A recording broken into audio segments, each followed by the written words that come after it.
আসসালামু আলাইকুম ওরহমতুল্লাহি ওবরাকাতু। সম্মানিত শিক্ষার্থীগণ, আশা করি আল্লাহ পাক রব্বুল আলামিনের অশেষ মেহেরবানিতে ভালো আছেন। আলহামদুলিল্লাহ, আমিও ভালো আছি। আজ আমরা অনুশীলনী ৮-এর ৭ নং অঙ্ক করব। চলুন তাহলে শুরু করা যাক। তো ৭ নম্বর অঙ্কে আছে, দেখেন যে আয়েশার চেয়ে হাফসা ৩ বছরের ছোট। আয়েশার চেয়ে হাফসা ৩ বছরের ছোট।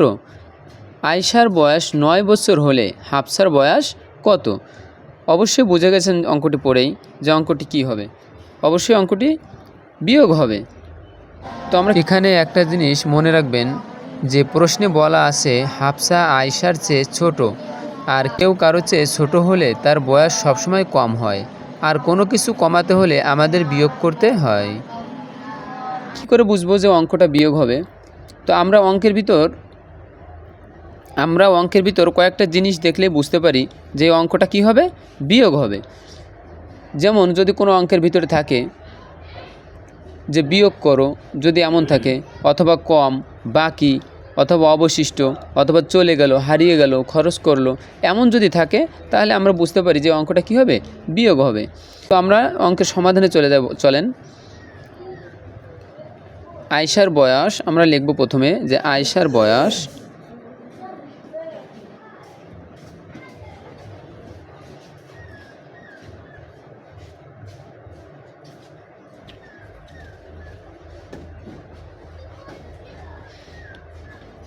আয়েশার বয়স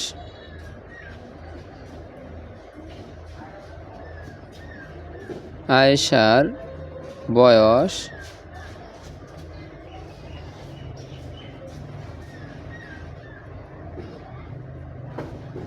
আয়েশার বয়স কত? ৯ বছর।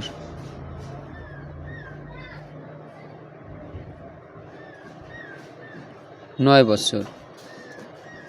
এখন কি বলছে যে আয়েশার চেয়ে হাফসা ৩ বছর ছোট। আমরা এটা লিখব যে আয়েশার চেয়ে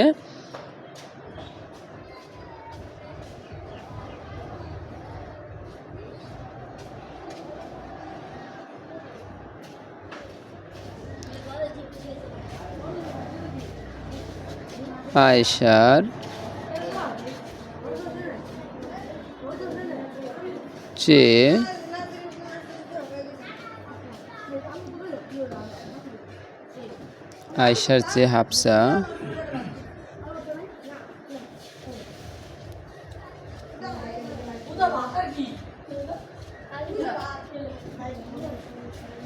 হাফসা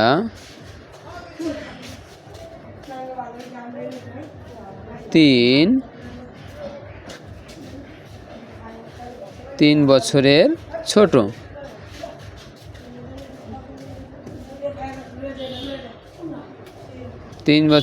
ছোট। এখন আমরা লিখব অতএব হাফসার বয়স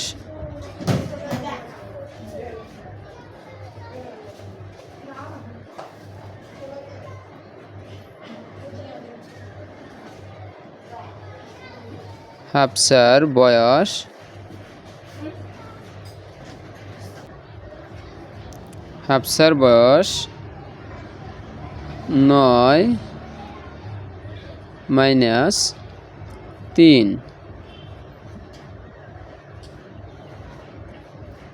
বছর।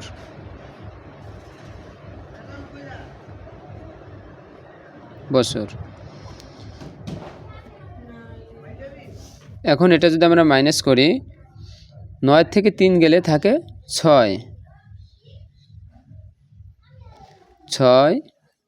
বছর।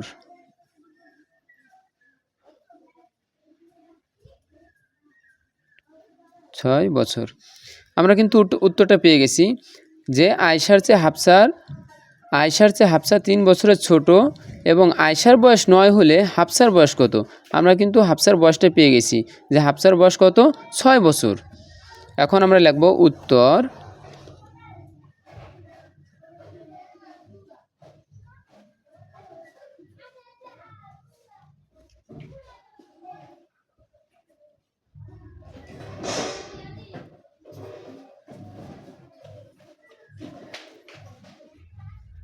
উত্তর 6 বছর।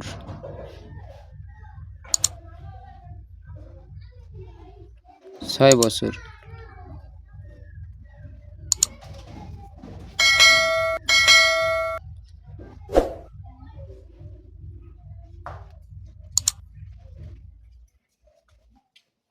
তো আশা করি অঙ্কটা বুঝতে পেরেছেন।